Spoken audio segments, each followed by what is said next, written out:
Are you ready to listen to a podcast? Here comes the Playhouse Podcast, thanks to Bradshaw and Bryan Law Offices. Find, subscribe, and listen. Did you miss a show? Download the podcast now. Hey, it's Elena J. So why was Kat walking around yesterday with dog fluid all over her? What's the latest score or deal that you're super stoked about? And if you knew your friend's daughter was a sugar baby online looking for a sugar daddy, would you tell them? All of this plus so much more is coming up in the Playhouse Podcast, which starts now. Yes, no longer covered in dog fluid, thank God. So there are those people that convince you to have 3 kids, you know, and then they're like, come on, join the band. They're not your real friends. We have 3 kids. Things go so smoothly. And then you have your fur baby friends that want you to get a dog and that want you to stay up all night and take them out in the dead of winter. And so I have a friend named Sarah who just got I think it's called a Peeble, a pit bull bee bulldog. I don't know, but it's adorable. But it drools so much. She's like, you have to convince Derek. Like, then we can have twin Peebles. And I'm like, that's not my jam. You know, I know that Liam really wants a dog. And I went. Get the dog. What's wrong with getting a dog? Because this one drools. That's one of Derek's thing. Like, he cannot handle the bulldog part of a dog with the excessive You'll learn to love it. It's salivary not that bad. glands. And so I went over. We were having a drink at her place on the patio. She let his name is Norris. Let him out. Norris, like in Chuck Norris. Yes. Yes. And he walks like he has that confidence of a Chuck Norris. So he jumps up, and they have this bull wiener treat, which it's 3 bull wieners, and they're all braided. And so he's going crazy on this treat. Okay, so he's drooling everywhere. It's getting on my sweatshirt. I know I have a day of errands ahead of me, and I'm just like, ugh. So next thing you know, you're in Target with dog fluid all over you. Just covered, and it's all over my sweatshirt. I have hair. It's such a cute dog. Okay, I'm not putting it down because I know she's probably listening. That's I a love great her, name. But I was just like, this is the part of the animal owning that I just couldn't do. I think you could. You get by it. No. Elena, you get by it, right? Yeah, Eventually. it'd be fine. Yeah, but like when Elena does the drive-through challenge with me, you get out and you leave dog hair behind. I bet I do. Yes. No, Yeah. I know you do. I'll take a picture next time. But you're happy, aren't you? I am happy. See? They're my babies. Yeah, that's cute. I just don't know if I could deal with the hair all over my sweatshirts and stuff like that. Because then it's just like when your house smells. You become nose deaf, you become fur blind. You become hair deaf? You become fur blind, you don't see it all over your clothing, you don't realize that maybe it's a little bit offensive. You've never offended me, Elena. I'm Now, just saying, I would say a that lot you've of got it. a good complaint. But Baylor is on line 1, and I'm going to let him tell you how bad the fluid situation is with his dog. Ish. To the point where it was carpet cleaning over and over and over again. Baylor, I appreciate you holding. I know you've been on hold for a while, but I want to get your story. Why is the dog situation horrible at your place? Baylor? We went camping this weekend. My dog drank too much of the pond water. Oh, no. And ended up with a overgrowth of bacteria in her stomach. No. And starting at about midnight, not last night, but the night before, was spraying from both ends. Oh my gosh. I was taking her out every half hour, but I had to leave her in my bedroom so I could go to work. And we're probably going to have to replace my carpet. Oh my God. Some people say that dogs, even especially puppies, are tougher than babies. And I don't know if I want to start my life over like that. Some dogs can eat like brass knuckles and ball bearings and batteries, and they're just fine. And all of a sudden, your dog's got it firing out both ends, huh? I mean, I also work with babies, and I'd say my dog is much easier than having 8 babies at once like I do at work. Really? Oh, Yeah, I don't know if I am in or up for the challenge, but I would think that I would want a dog with like an iron stomach where you could just feed them table scraps, but I guess that's not as common as I thought. So this was a couple of nights ago, you said. Is your puppy better now, or is it still pretty nasty? She got a shot at the vet yesterday, so she hasn't done any spraying. I'm hoping that my bedroom is okay by the time I get home from work. Whew. But it seeps into all of our work clothes, so like the smell is just with me today. All day, you're just thinking about your doggy, huh? Yeah. for my 12-hour shift today. It's The KCLD Playhouse is powered up by Bradshaw and Bryan Law Offices, seeking justice for the injured. Anybody else hear the bueno. defeat? Could you hear the defeat in his voice? He hasn't even started his workday. He just knows. Those are the cases where, like, remember when I lived with the curry girl? I announced it when I walked into a room. I live with someone that cooks a curry. So then they knew. He needs to just say, my dog had diarrhea all night. That's why I smell like this. What is that? Dog diarrhea? Great. Come on in, Baylor. Let's have a great day. In the Playhouse this morning, what we're going to do is a little thing called Party Crashers. Kat and I are going to a party at a very, very big celebrity's place. And as a matter of fact, that party is going on right now. Hello, everybody. I just want to say hi to all my friends, everybody in the community. Welcome to my party. The theme is, I'm not a girl, not yet a woman. Oh, the doorbell. Hi. Hi, what a party. Yeah, it's such a party. You got a lot of famous people here. Is that Justin back there? You guys going to have a dance-off? Yeah, What's I happening? don't know. He's been acting weird, you know. We did have a thing back in the day, and Yeah. I think he still likes me a little Well, bit. a lot of your exes are here. K-Fed is throwing pennies at people out there, singing Popo Zal by the dumpster. You going to do something about that? I might have to. Okay. Oh, the doorbell. Hi. Oh, hey, how are you? I'm doing good, JJ. How are you? Good. I didn't see your little sister Jamie Lee around here anywhere. Has she been doing okay? She's been doing okay, you know, struggling with the baby. Well, I guess the baby's grown up now, but, you know. He's like 6. I did notice you, and you look great tonight, by the way. I did notice you on your Instagram video yesterday, and people were all wigged out about your yellow shirt. You sure you're doing okay? Yeah. I'm doing okay. All right. Put it all together. Which celebrity's house are we at, Chelsea? Hey, it's Britney Spears. Yay! Hey, y'all. It's Brit. How soon did you know it? What gave it away first for you? Actually, the first line where she said, not a girl, not yet a woman or something. Perfect. Yeah, we're at Brittany's place. Have you, by chance, watched her Instagram videos lately? Do you follow her? No, I don't. There's all the reason in the world to be really, really concerned. She's just not looking well. And I'm usually not somebody to pry into anybody else's business, but part of me says I want her to keep doing the videos because a lot of them are in booty shorts and, sports bras. You know, if I had someone bossing me around basically my whole adult life and letting me know how much money I can spend and didn't quite deal with my after-birth situations, I'd probably be a little different, too. Maybe. What's going on in Chelsea's life this morning? What are you on your way to work or what? Just headed to work. Yeah, all right. I'm going to make sure you get loaded down with some cool stuff from the Playhouse because you deserve to crash parties with us. Last night, spent the majority of the evening, at least the early evening, in the emergency room. So sitting down to dinner with the family, get a call, and it's my son who's in college, and he goes, "Dad, come pick me up." And that was it. And I'm like, "What happened?" And he goes, "It's over."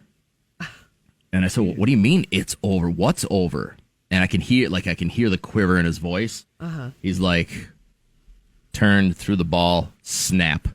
No. Yeah, and the biggest fear if you're a ball player or if you're the father of somebody who plays baseball is that the arm isn't meant to throw like that, right? Yeah. I mean, it needs constant conditioning, constant rehab. And he goes, "It's over. I can't even lift my arm above my head." And I'm like, "All right." I'm like, "Have you seen the trainer?" And he's like, "There's not a trainer around right now. It was just a practice." And I said, "Okay, I'm on my way." And then he throws up. Like, as he's on the phone From with me. the pain? The pain, yeah. Oh, and I'm man. like, oh, my God, right? So my wife is like, "What's going on?" I mean, she's freaking out. "What's going on?" Yeah. I'm like, "He's not dead. He's not dying. It just looks like his arm snapped." And she's like, "Oh, my God." So I drive out there, and I pick him up, and I'm like, "All right, let's go to the ER." And at the time, I'm like, "How's the pain? How's the pain?" He's like, "I can't lift my arm above my head." And what eventually we find out after the doctor comes in and does some strength testing and stuff like that, like me, I'm just like, my God, like, this is it's a year of rehab. It's Tommy John surgery, everything like that. And everything that he's pointing to means that the ligament that ties your elbow to your shoulder is just shot. And what the doctor was able to deduct is that it probably didn't snap, but he's got a very severe case of tendonitis from overuse. And it just, his body was saying, don't use it anymore. And he hasn't even started yet. Right, it's just fall ball practice. They haven't got to any scrimmages or anything. And in the spring season, looks like it'll probably happen. So now, basically, he's going to have to go on arm rest for like 4 to 6 weeks. Yeah. When everybody else is practicing and, trying to make the squad and stuff like that. And he's just bummed out. And you could tell the pain was so bad. And I was like, so for me, trying to be the optimist, I'm like, hey, it could be worse. You could be done playing baseball for a year, maybe your life. Instead, you got to sit for 4 weeks and just rehab, and not use it. You got to go. And the hardest thing is go to practice and then not use your arm. But man, like this is the only thing that I will tell him. I'm like, you don't think anybody loves you? My wife, I bet, texted me 75 times between driving out to Collegeville, driving into the emergency room, being in the emergency room. And all I can say is the doc, I didn't feel bad or like weird about COVID at all, by the way. Precautions are up. Like, I didn't feel in danger at all. They make you feel, very, very clean, very safe. And the doctors are great. They're like, here's what we recommend. We'll get you orthopedics, but just stop using it and stuff like that. And he goes, well, this is what I do. You know what I mean? And I'm like, for so long, all I've preached is ice your arm, ice your arm, ice your arm. And then I'm like, finally, I couldn't look at him and say, well, this isn't because you did it, because it wouldn't have helped. Yeah. And it wasn't necessarily because, it was just overuse. And I was like, man. And then I looked around, there was people with actual real medical conditions, and I'm like, we're doing okay. Yeah. But man, when he goes, it's over, my heart drops. And now I'm like, what are you going to do? He can't lift his arm over his head to shower or, get the shampoo out of his hair or anything like that. I feel horrible for the guy. He's got the good stuff, though. No. They want, and I said, hey, can we get a steroid shot or anything like that? And the doctor's like, no, we're not going to do that for him right now. Just Advil? Yeah, just painkillers. Dang. Yeah, so I'm like, we'll get you up on some CBD and stuff like that. But the other thing is, you got to make sure that isn't like an NCAA banned thing. You know what I mean? Like, it's just, you got to make sure that. Bummer, man. I feel bad for him, and I'm like, and then midterm and the classes are so accelerated right now. He had his first midterm after a week and a half because they're 3-week classes. I'm like, oh man, I don't remember college being this stressful. But he seems to be kind of grinding through it. I went to Votech. It wasn't stressful. You were just smoking and making out. I was okay. Weird news. All right, so Family Feud always produces amazing audio, and I think, sometimes when you're removed from school for so long, you just forget some of the fundamentals and easy answers. So here's their response. Based on its size, if your bottom were a planet, which one would it be? America. Oh, my God. Listen, what'd you How say? did they not say Uranus? Uranus. Right? That's the logical answer. All right, so I don't know if you've noticed, but sometimes when you roll up to a fast food joint, it's always like kind of a pre-recorded thing to get you going, to give that person that's really there some time to get their stuff together.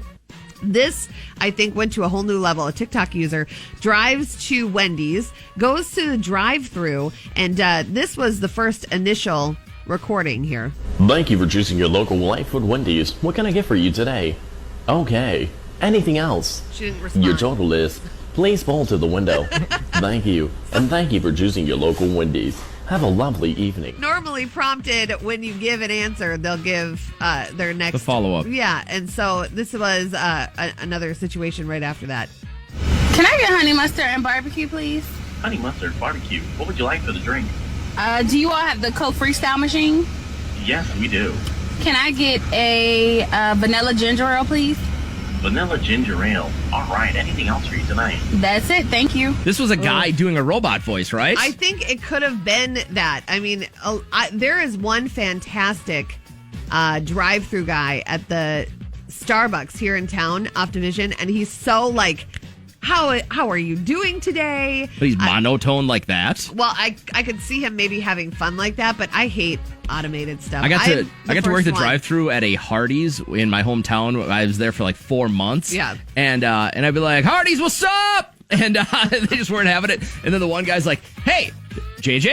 I'm like, hey, what's going on, Matt? How are you? Like, we have this big conversation or whatever. Yeah. And then this is where I got busted. He goes, yo, what can you get me for free? Oh. And what they don't realize is there's like, this is not only playing in the background, because it would play in the kitchen too, so they would know what orders were kind of coming in. Yeah. And wasn't long after that, they were asking me to not come back for a shift. Thinking you were giving stuff away for you. I always press 0. I just always want to talk to a rep. I don't want to go through that whole thing. You know, they're like, say what you want. I want to pay a bill. You want to sit on a windowsill? No, I want to pay a bill.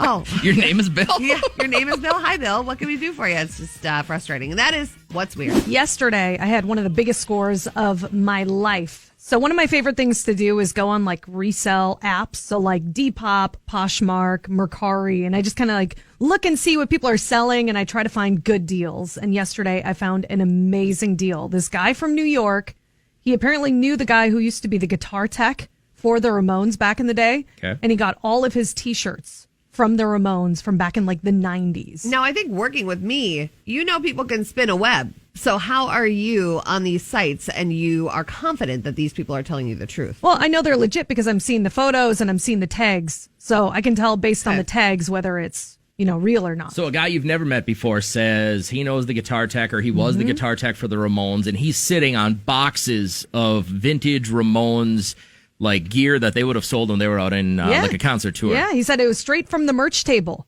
And so I messaged him because his stuff was selling quickly. Like he would list it and within, 10 seconds it would be sold. And so I messaged him and I was like, hey, like I'm super interested in some Ramones stuff. He had some Red Hot Chili Peppers, some Metallica stuff. I mean, he had so many band shirts. And I was like, I'll pay you $50 a pop for these shirts, knowing that they should probably go for a couple $100 a piece. But he was selling them pretty cheap initially. So I was like, I'll give him a little bit more than what he's currently asking. And he's like, you know what? I'll just give you 12 shirts for $300.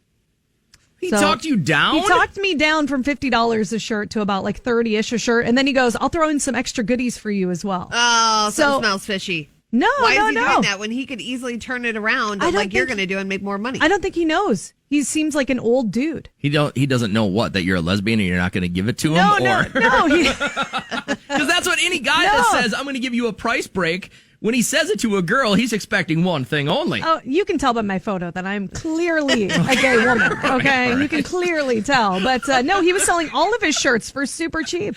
He was selling them all for like $20-$30 a pop. And so all of us, I know there was all these other resellers that were just clamoring, to get these items. But because you were nice. I was nice and I sent a message and I was like, you rock, man. Thank you. I was trying to like butter him up, So you paid $300 for 12 shirts. Is that what you said? Or something like that? And then what will you turn around and sell these for? Well, each of them should probably go for a couple $100 a piece.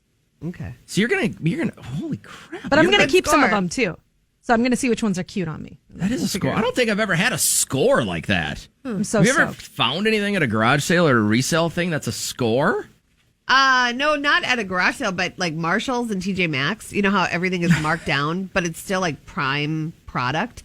I found the other day how many ounces is this? Like 24 ounces, 24 ounces of collagen/vitamin C serum for $4.99. What do you do? Just rub that all over? You wonder why I look so young every single day and I get the compliments that I do. It's because I invest in products like that. And I'm not going to go out there and pay hundreds of dollars for the new Cindy Crawford line of watermelon serum. Not doing it. But I got this for $4.99 at Marshall's. Nice. It was a good score. What would Cindy Crawford's cost?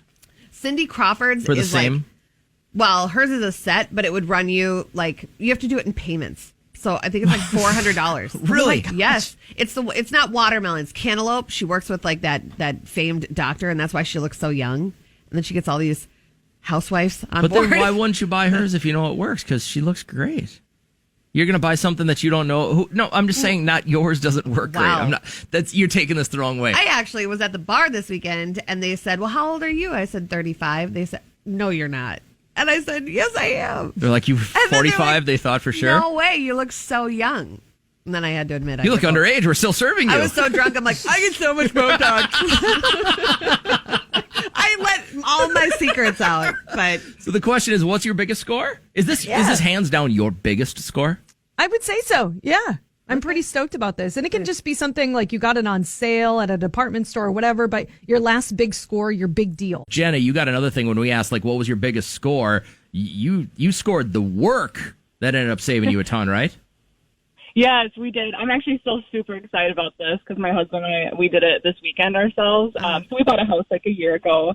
And we're fixing it up and we're learning everything as we go. And we just needed to like install a door at our basement level. And it was like you had to drywall and sheetrock and mud and everything and like build a wall for the door to frame it in. Okay. So we got 3 I think at least 3 different carpenters coming out to give us a quote on it. And the lowest quote was about $2,500 for the whole door project. Yeah, it was really high, and we're like, how is that? And we're kind of clueless, too, so we're like, that seems kind of high just for a door. And so I talked to my dad about it, and he's like, you realize, like, you can just go to Menards and get all this stuff and learn how to do it yourself, right? And I'm like, okay, let's try it. So we literally just went to Menards and spent $380 total for the entire project. Did it ourselves in like 2 days, and we're done. Wow. 2 days, you saved yourself $2,200, and that feels good, doesn't And you're it? not going to go downstairs and open the door and the whole thing's going to come off, right? Like it's No, pretty- oh my gosh, no, my husband's so funny. He's like that Home Depot guy, like, moving the door and checking it all out. Yeah. That's good for you. Plus, That's there's something huge. gratifying. Our other house, I finished the entire basement except for like the woodworking and the plumbing myself. And I would take, every time I'd walk downstairs, I'd go, yep, I did that. Stick my chest out a little bit. Very proud. It's so rewarding for sure. And YouTube is such a big help. You can do it. You can find any projects on YouTube. Listen, and this will get addicting. And you and your husband, are everything you're going to do, whether you're going to rip out cupboards or anything else you're going to do, you're going to go, I can do this for less. But here's the problem. My old man always used to say, when you have the time, you don't have the money. When you have the money, you don't have the time. And that's why you hire. And or sometimes you want it done right. Like when you want the, load-bearing wall reinforced when your children are going to be sleeping under it, then you go, all right, maybe I'm going to get a professional in here. But otherwise, putting in a door like this is great. Congratulations. I feel like you don't shy from a challenge, so I challenge you to To come put do in my a bunch basement. of stuff at Kat's house. And let's just see if you can do it. It's called reverse psychology. There you go. It ain't going to work, though, is it? That's okay. Hey, thanks for checking in, Jenna. Have a really great rest of the day, okay? I'm going to step back from this because I know the family. And I don't want to tell everybody what I think because it may not align with your thoughts. But, Stephanie, I'm going to let you tell everybody what we all just kind of discovered. And then I want to get everyone's thoughts on this. So will you start with kind of, where this is all going? So we discovered that my stepdaughter is on one of these sugar daddy websites. Right. And, I mean, she's like 18 now, and I guess that's like her business. But I don't know, if I should tell my husband. Like, is it my duty to say anything? Is it none of my business? I've just been a little bit perplexed, I guess I would say, about the whole thing. I think you know that by being friends with JJ and Trisha. I know you were telling Trisha, but in all actuality, you were telling him, and then he tells all of his listeners. He's obviously not using names, but what he said off air to me is that if he ever found out that his daughter was on a website like this, it would just be like instant. So no, move back home. Here's where it's a little bit different. Like my daughter's my daughter, but this is your stepdaughter. And so she was telling Trisha, like, how should I feel about this? Am I overstepping my bounds on telling my husband, whose daughter it is, that his daughter's on a sugar daddy website? If he finds out that you knew this whole time, that would not be good. But I mean, should you support this? Like, I don't know if I have a real problem with girls being on these types of websites. I don't think I do. I mean, I don't think it's like prostitution, right? I mean, you don't think she's like doing things like that to get money, do you? Well, I hope not. And I feel like most of it is just like, guys just wanting to like feel like they have like a person. So they give them money and they send them things. Like, I don't necessarily think it's too much of a big deal, but like you said, if my husband finds out that I knew, like, I'm more. That's not going to be good. I think you absolutely need to tell him. And best case scenario, she's just going out to eat as a companion and getting paid for it and goodies. If that were the case and she wasn't giving up the goods, then I'd be like, whatever, it's her life. But this stuff can go south so fast. Could you imagine feeling that responsibility? And that I burden? don't care what you say. Every guy that gives a girl money like this to hang out wants the end product. Now, whether he gets that or not, that's what he's aiming for. So, man, I think you kind of got to tell him. I think you have to say something, maybe at the very least to protect her. Yeah, and that's really the worry, God forbid something happens, like, Yeah, that's hard to live with. So we'll throw this out. We'll see what our listeners think, but I think what we think is you probably have to tell them. But if you want to turn your radio up, we'll see what everybody else thinks. Okay? There's Heather. Hi, Heather. Hi. How are you? Great. Thanks for calling the show. What if you found out that a friend of yours had an 18-year-old daughter and she was on a sugar daddy website, but the dad didn't know? Would you tell him? I would not tell him. I would approach her and tell her that, considering with all the sex trafficking, everything that's going around right now, we need to protect our own and ourselves entirely. Yeah. So give her the opportunity to confront her father first and say, Dad, this is what's been going on. This is what I'm doing. Because you never know at this, I had a great relationship with this girl. And if I was to go forth to her father, then he goes to her all upset. And it's like, oh, no, well, she told me. And she's like, oh, how dare you? Give her the opportunity first to come forth.